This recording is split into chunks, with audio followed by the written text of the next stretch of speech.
वर्ण के हैं और ऐसा लगता है जटाएं कसी हुई हैं शीश पर बहुत सुंदर सी, हाथ में फरसा है, कांधे पे धनुष और बाण शोभा पा रहे हैं। ऐसा लग रहा है कि जैसे वीर रस और संत दोनों एक साथ हैं, कोई संत ही वीर रस के रूप में पधारा हो, ऐसा प्रतीत हो रहा है परशुराम भगवान के आने पर। अभी तक जो कह रहे थे कि इस राम से सीता को छीन लो, अब वही राजा जब परशुराम जी को देखे हैं और उनके वो जिधर निगाह घुमा देते हैं उधर के राजाओं के पसीना छूट जा रहे हैं कि हे भगवान अब क्या होने वाला है, ये कौन आ गया है।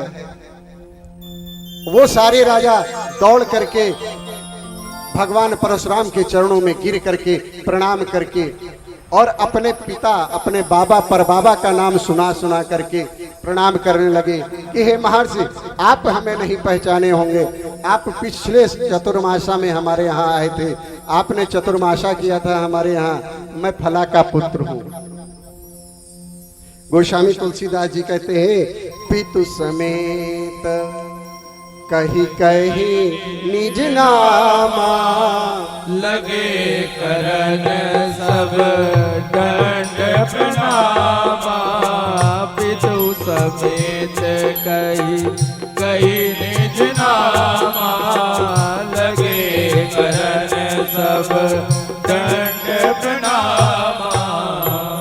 सभी जन दंड प्रणाम करने लगे अपने पिता और दादा का नाम लेकर के।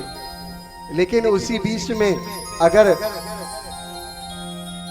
भृगुकुल नंदन परशुराम जी किसी तरफ आंख भी घुमा देते हैं तो लोगों को लगता है क्या अब मेरी बारी आ गई है क्या। सारे राजा कांपने लग गए हैं। उसी समय जनक जी आए और जानकी सहित परशुराम जी के श्री चरणों में प्रणाम कराया है, स्वयं भी प्रणाम किया है।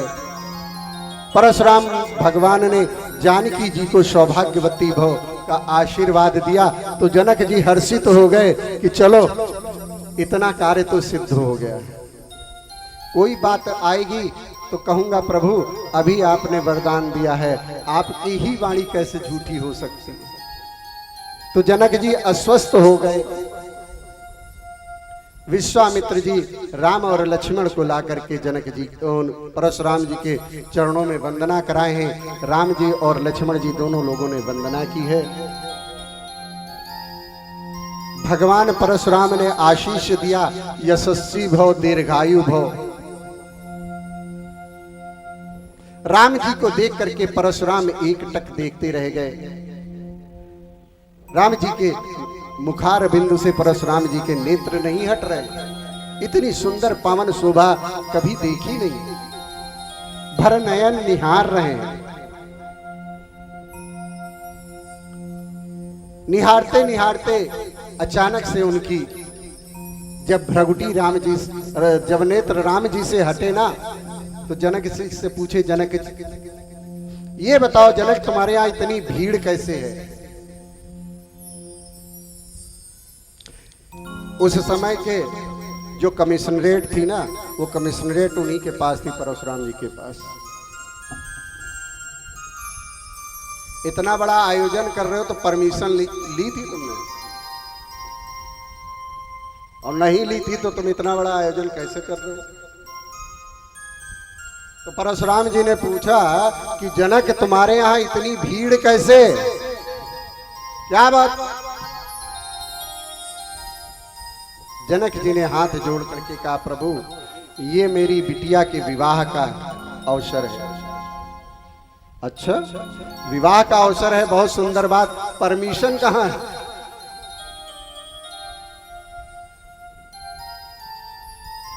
कहा प्रभु धनुष यज्ञ का मैंने अनुष्ठान किया था इसलिए सबको निमंत्रण दिया है, दीप दीप के राजा आए हुए हैं। ये बात करते करते परशुराम जी की निगाह पड़ गई उस शिव धनुष पर जो दो खंड में टूटा हुआ पड़ा है। और जो ही निगाह पड़ी अरे मेरे गुरुदेव का धनुष 2 खंड में टूटा पड़ा है। भगवान शिव का पिनाक 2 खंड में। बस परशुराम जी को क्रोध आया है। गोस्वामी तुलसीदास जी कहते हैं कि परशुराम जी ने जनक को संबोधित किया,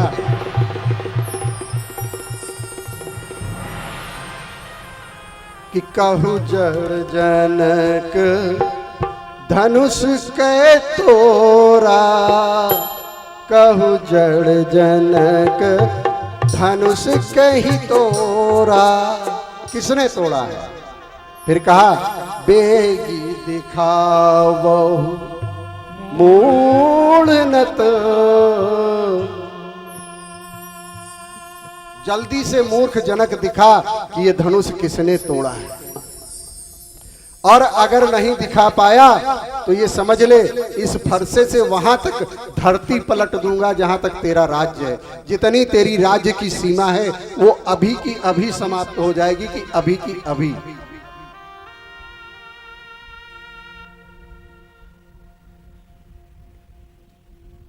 परशुराम जी जब इस प्रकार से बोल रहे हैं तो जनक जी डर के मारे उनके मुंह से उत्तर कोई नहीं निकल रहा कि मैं कहूं तो क्या कहूं कि किसने तोड़ा है।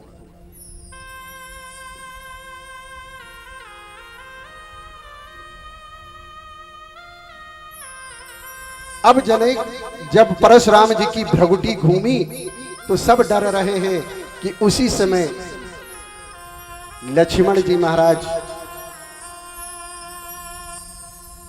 बीच में प्रकट हुए और बोले कि नाथ संबोधन भंज निहारा, होई क्यों एक दास तुम्हारा। नाथ संबोधन भंज निहारा, होई क्यों एक दास तुम्हारा।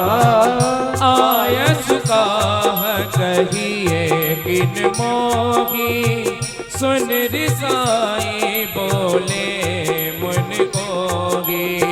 सेवक सो जो करे सेवकाई, हर करनी करी करई डराई। सुनहु राम जी शिव धन तोरा, सहज बाहु सोरी पोरा। सो बिल गाओ बिहाई समाजा, नत मारे जय है सब राजा। सुन मुनि बचन लखन मुस्काने, बोले पर सुधरई अपमाने। जानकी जी जब परशुराम जी की भ्रगुटी देखी तो विकल होने लगी। तब रघुनंदन ने कहा कि प्रभु, हाथ जोड़ करके कहा कि प्रभु, नाथ संबुधन भंजन निहारा, हुई है कोई एक दास तुम्हारा। कि हे नाथ, कोई आपका दास ही होगा जो इस प्रकार का कार्य करने की क्षमता रखता होगा। परशुराम जी कहा, हे राम, दास वो होता है जो अपने स्वामी की प्रसन्नता के लिए काम करे, या दास वो होता है जो अपने स्वामी की अपमान और क्रोध का कारण बने। वो दास होता है। सेवक सोज करई सेवकाई, जो सेवा करके स्वामी को प्रसन्न करे वो सेवक है।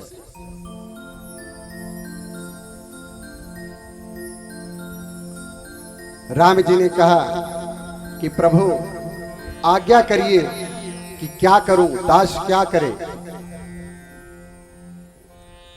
कहा, राम सुनो, जिसने भी ये धनुष तोड़ा है वो सहस्त्र बाहु के समान मेरा शत्रु है। उसको जल्दी से इस राज समाज से निकाल करके मेरे सामने प्रस्तुत करो।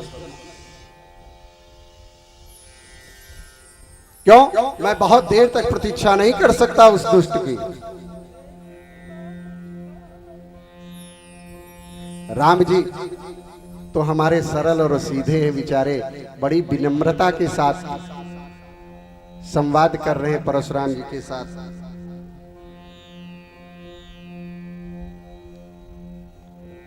और जब परशुराम जी ने कहा कि उसको सभा से निकाल कर अलग करो, तो लक्ष्मण जी हंसने लगे कि देखो सामने खड़े हैं, उसके बाद भी कह रहे हैं कि सभा से अलग करो। और लक्ष्मण जी हंस करके बीच में बोल दिए, क्या बोले कि बहुधनु ही तो लड़काई कब न असिरिस कीने गोसाई। लड़काई कबहु न असिरिस कीने गोसाई। यही धन पर ममता के है तो सुन रे साई कहा मृग कुल के तो। यही धन पर ममता के हेतु सुन रे साई कहा मृग कुल के तो।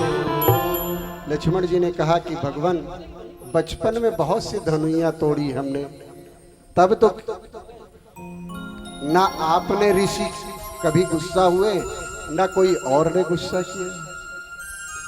इस धनुष पे ऐसी ममता क्यों है आपको? अच्छा माताओं और बंधुओं विचार करें, क्या लक्ष्मण जी जब छोटे थे तो परशुराम जी से कभी मिले हैं दादा? लक्ष्मण जी और भगवान परशुराम का जनकपुर से पहले कभी मेल हुआ है क्या?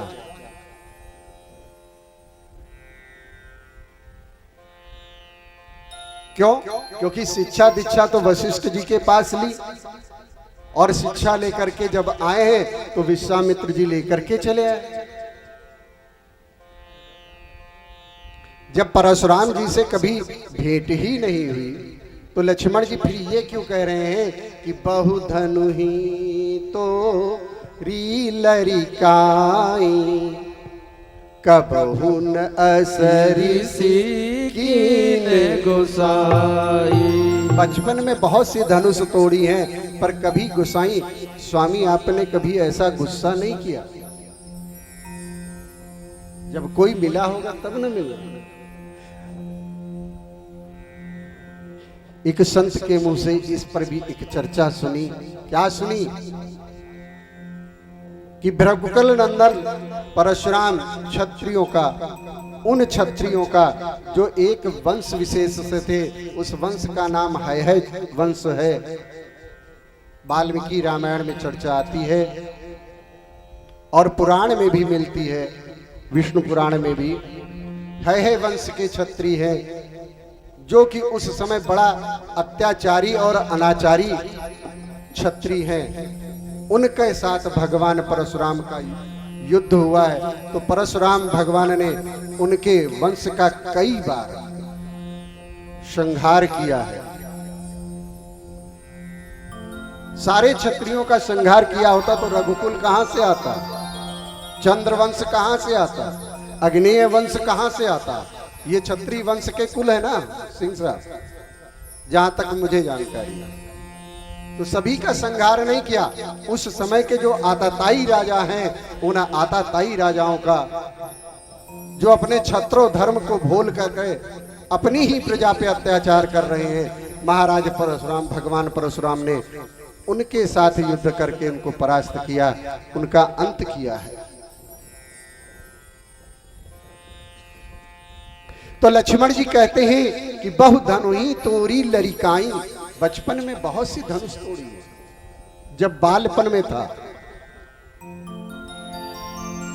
मानो लक्ष्मण जी उस समय की याद दिला रहे हैं जब परशुराम जी ने अपनी तपस्या से बहुत दिव्य दिव्य अस्त्रों को संचयित करके अपने आश्रम के एक कुटीर में रखा हुआ है, और वो ऐसे घातक हैं जैसे इस समय वो दक्षिण कोरिया नाम का एक देश है, उसने हाइड्रोजन बम बना के रखा हुआ है। रोज सबको दिखाता है कि कि बोलोगे अमेरिका तक को डांट देता है कि ठहर जा, नहीं तो दगा दूंगा। एक दगाया नहीं कि तुम खत्म हो गए। उसी तरीके से भगवान परशुराम ने अपने तपोबल के आधार पर बहुत दिव्य दिव्य अस्त्रों का संचयन किया है। और क्रोध इतना है कि जरा सी बात पर क्रोधित हो जाने वाले हैं। मां पृथ्वी ने सोचा कि इतने भयंकर भयंकर दिव्यास्त्र हैं, ऐसा ना हो क्रोध में किसी दिन ये महर्षि चला दे तो पूरे भूमंडल ही नष्ट हो जाए। तो मैया पृथ्वी ने शेष जी से प्रार्थना की है कि हे शेष जी, आप ही सारे शस्त्रों के ज्ञाता भी हैं।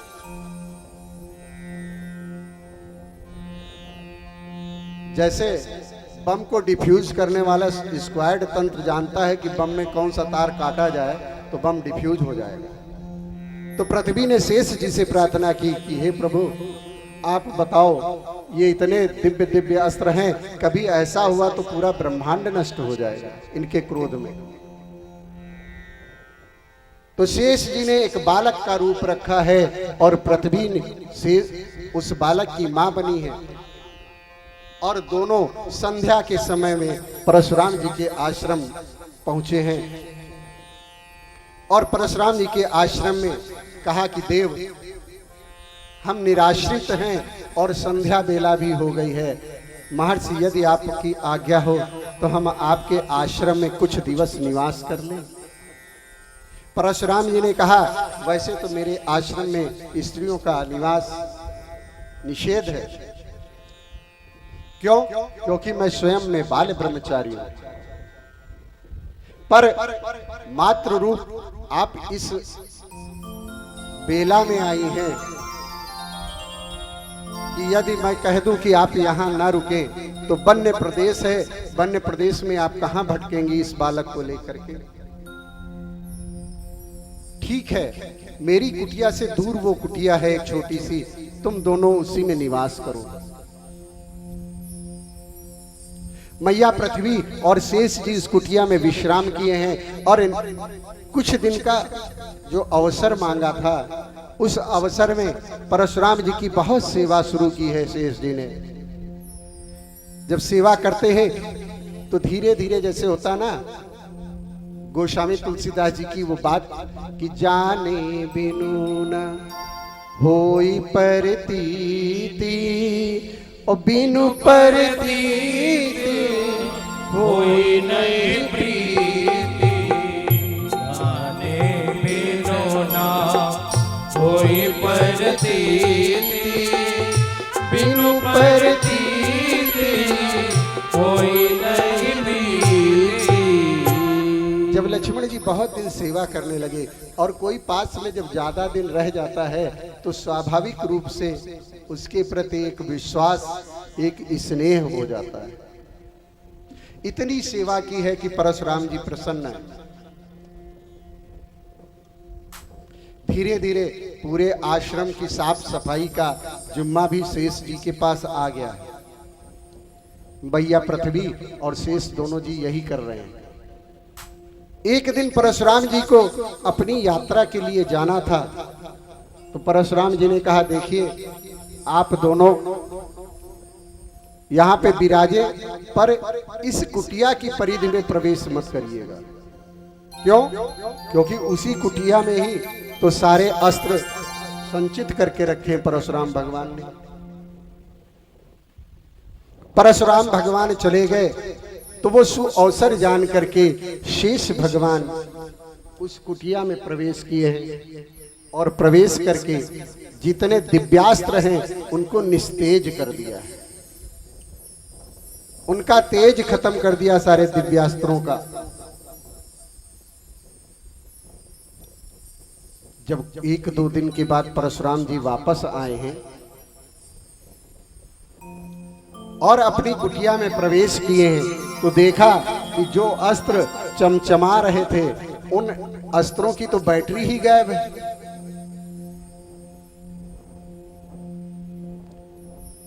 वो समझ गए और उन्होंने तुरंत कहा कि तुम दोनों बताओ कि वास्तव में तुम दोनों कौन हो। और तुमने इस कुटिया में प्रवेश किया है, शीघ्रतम बताओ, नहीं तो शेष भगवान अपने स्वरूप में आ गए। मैया पार्वती मैया पृथ्वी अपने स्वरूप में आ गई और महर्षि से हाथ जोड़ करके प्रार्थना की, महर्षि हम आपके क्रोध से भयभीत थे, इसलिए मैंने आपके दिव्यास्त्रों को निस्तेज किया है और उनको खंडित किया है। मानो लक्ष्मण जी वही याद दिला रहे हैं परशुराम जी को कि बहुधनु ही तो लरिकाई कबहू न असरिस कीन गुसाई, एहि धनु पर मम ताकई हेतु निरसाई जग कुल केतु, निरसाई का जग कुल केतु। भगवान परशुराम क्रोध में आ गए। रे नप बालक काल बस, हे राजा के लड़के, तेरी मृत्यु आई है क्या? रे नप बालक काल बस, बोलत तो ही न तुम संभाल करके बात नहीं कर रहे, तुम जानते नहीं धनु ही समति पुरारे धन, उन छोटी छोटी धनुओं को तुम भगवान शिव के इस पिनाक से तुलना करते हो। रे नप बालक काल बसे, बोलत तो ही न संभारे, धनु ही समति पुरारे धन, विदित सकल संसारे, विदित सकल संसारे, विदित सकल संसार। कहा तुझे ये मालूम नहीं कि शिव की धनुष और वो धनुइया सब बराबर है?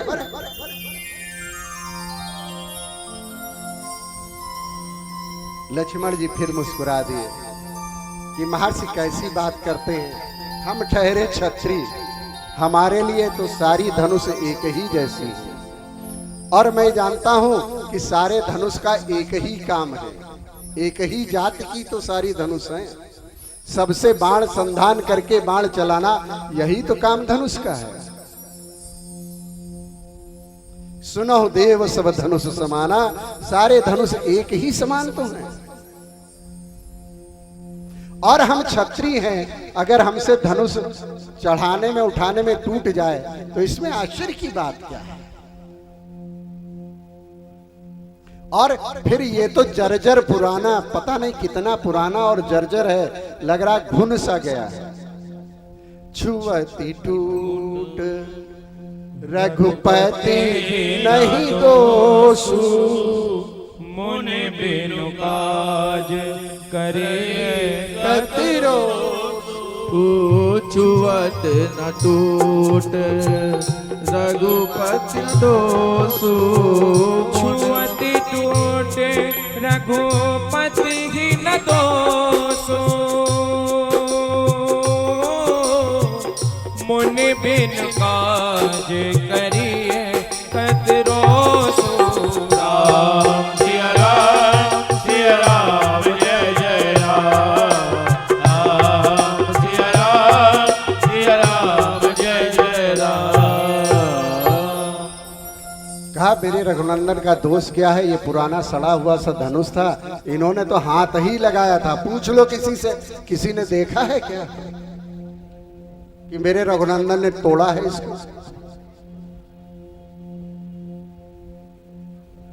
अगर कोई एक भी ये गवाही कर दे कि किसी ने राम को धनुष तोड़ते हुए देखा है। अब भगवान ने छुआ और ये टूट गया तो इसमें उनका दोष क्या है? परशुराम जी तिलमिला उठे और अपना फरसा लेकर के बोले, तू जितना देखने में छोटा है उतना ही तू खोटा है। मैं तुझे बालक समझ करके तेरा वध नहीं कर रहा हूं और तू जितना छोटा है उतना ही खोटा है।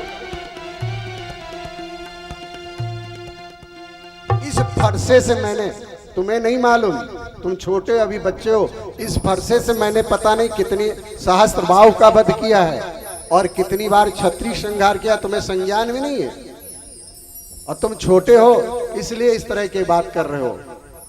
विश्वामित्र जी से कहा कि मेरी महिमा सुनाओ कि मैं कौन हूं।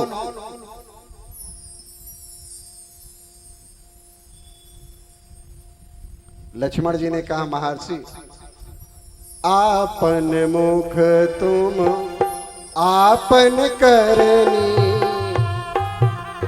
मुख तुम आपन करनी, बार अनेक भांति बहुबरनी, बार अनेक भांति बहुबरनी।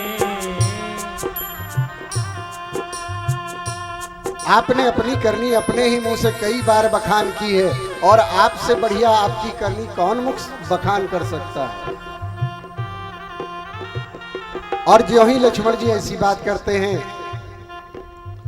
त्यों त्यों भृगुकुल नंदन परशुराम का क्रोध बढ़ता है।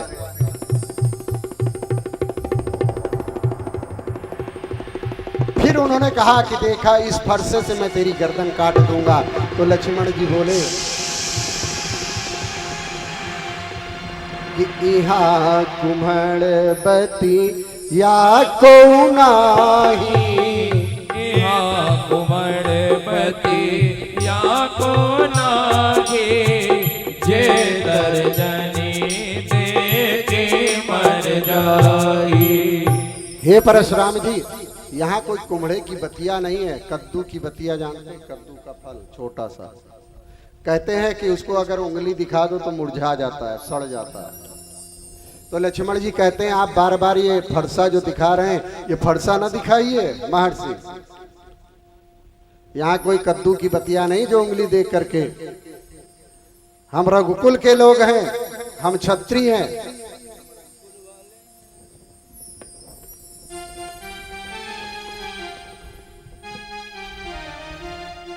हम अगर अपने पर आ जाए तो काल से भी डरने वाले नहीं हैं।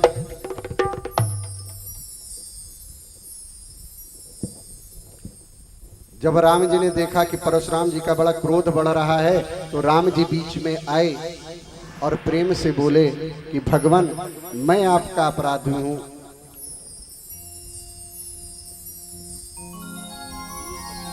और ये छोटा सा बच्चा है, शास्त्र कहता है कि बालक बर रही एक स्वभाव, जैसे बर्रैया और बालक का एक स्वभाव होता है, बालक और बंदरों का एक स्वभाव है कि जहां जाएंगे वहां कुछ उत्पात करेंगे। तो महर्षि आप इसको क्षमा कर दीजिए, आपका दोषी तो मैं हूं। और फिर जो लरिका कछु अजगर करही, जो ललिका कछु अचरज करही, गुर पितवाद मोद मन भरही। अगर बच्चे कुछ उल्टा सीधा भी करते हैं ना, तो माता पिता क्रोध नहीं करते, बल्कि उनके क्रियाकलाप का आनंद लेते हैं। फिर आप क्रोध क्यों कर रहे हैं मुनिवर? जब राम जी के वचन सुने हैं तो कुछ ठंडे हुए। तभी लक्ष्मण जी फिर बीच में बोल पड़े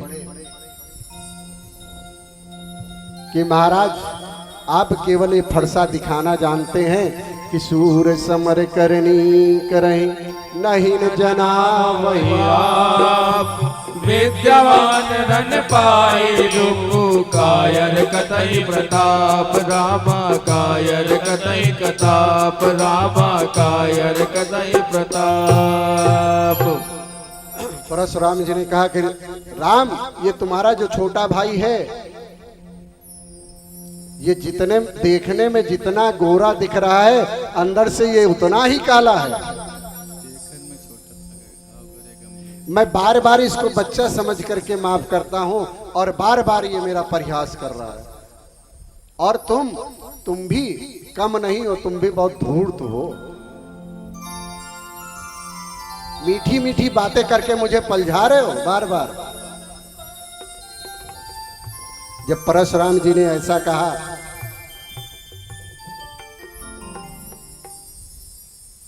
तो मेरे रघुनंदन बोले, प्रभु क्षमा करिए, हमारा ऐसा कोई उपदेश नहीं है, लेकिन फिर भी आप निरर्थक ही क्रोध कर रहे हैं।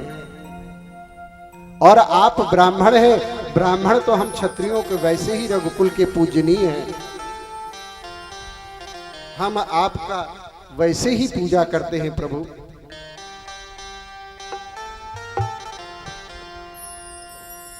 कहने लगे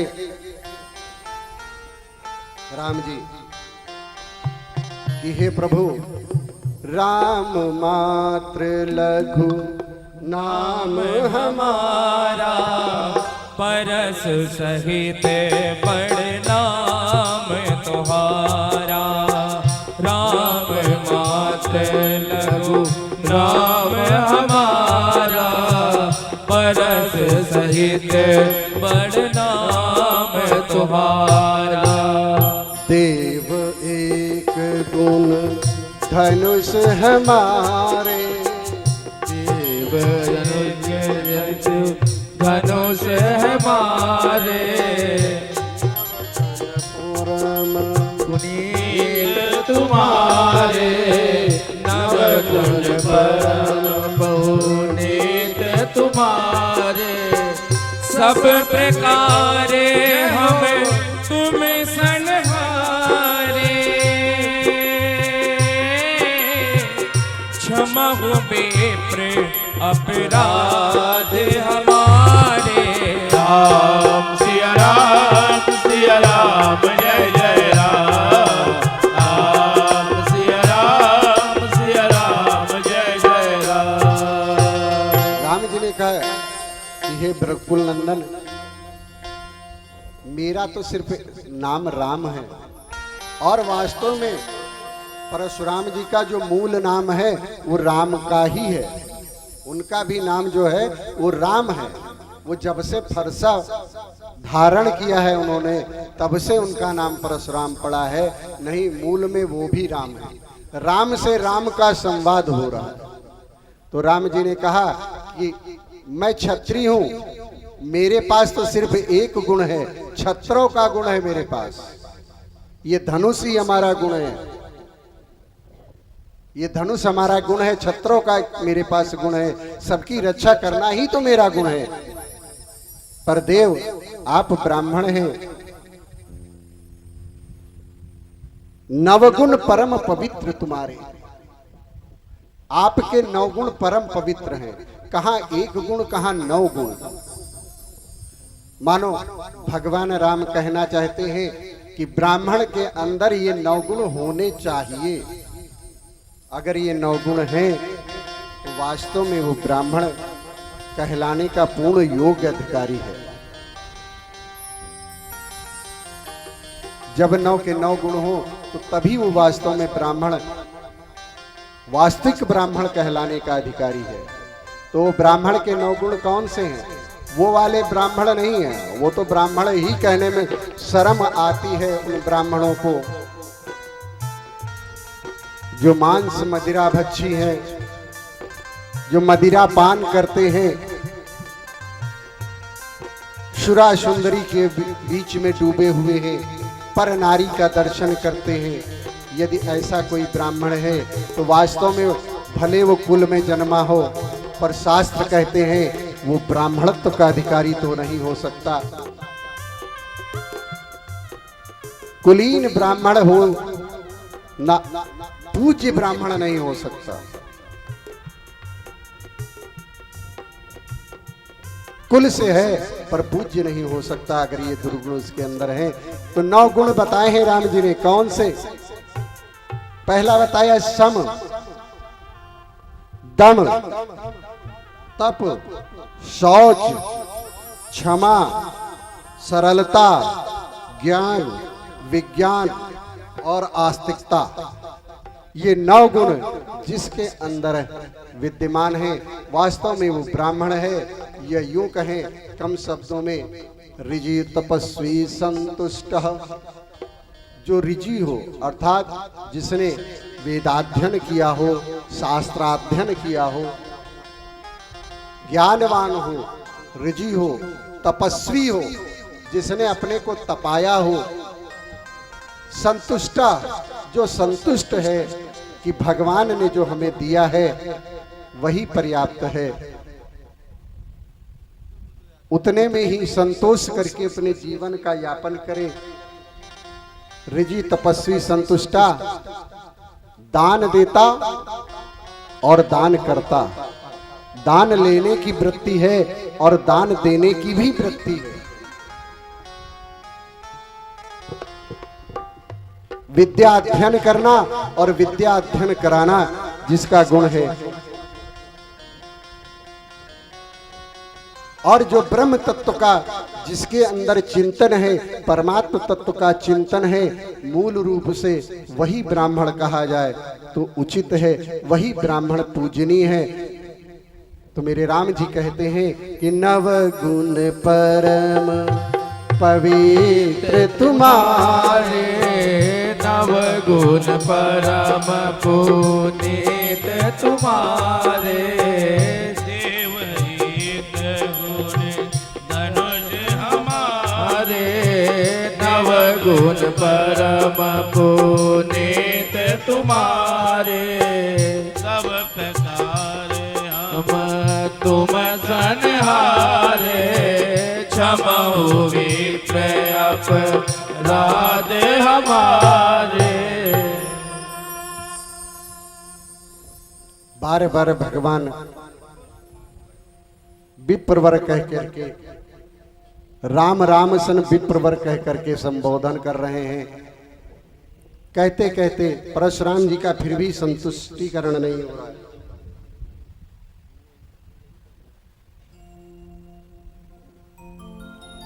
तो राम जी से कहा कि हे राम, तुम कायरों की तरह ये क्षमा की याचना की बातें मत करो, मुझसे रण करो।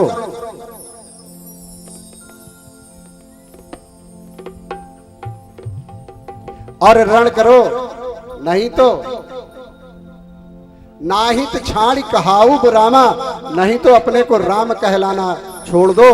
कर संग्राम करी परितोष मोर संग्रामा, नाहित छाड़ कहाई बरामा, नहीं तो राम कहलाना छोड़ दो, अन्यथा मुझसे युद्ध करो। यानी कि एक साथ दो राम कैसे हो सकते हैं?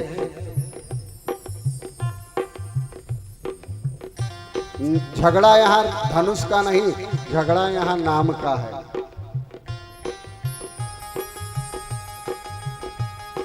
राम जी ने कहा कि प्रभु, यदि हमको ललकारे तो हम क्षत्रिय हैं, हम क्षत्रिय कभी भी काल से भी डरते नहीं है, रघुवंशी हैं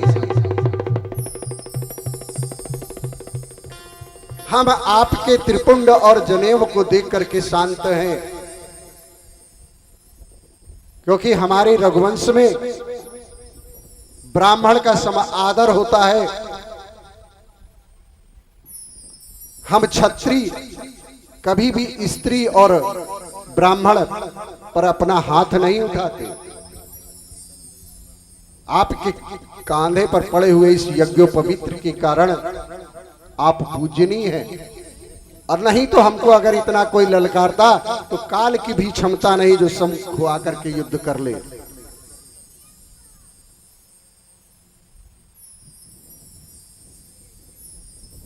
अंत में राम जी ने एक बात ऐसी कही परशुराम जी से, तो परशुराम जी को कुछ याद आ गया है।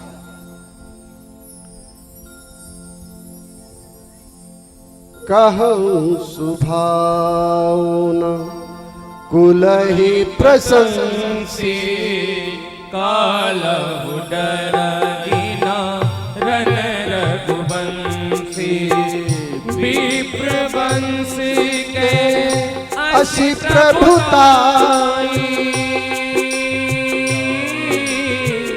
अभय होई जो तुम ही चराई। सिया राम जय जय राम, राम सिया राम जय जय राम। सुनि मृद गुण बचन रघुपति के,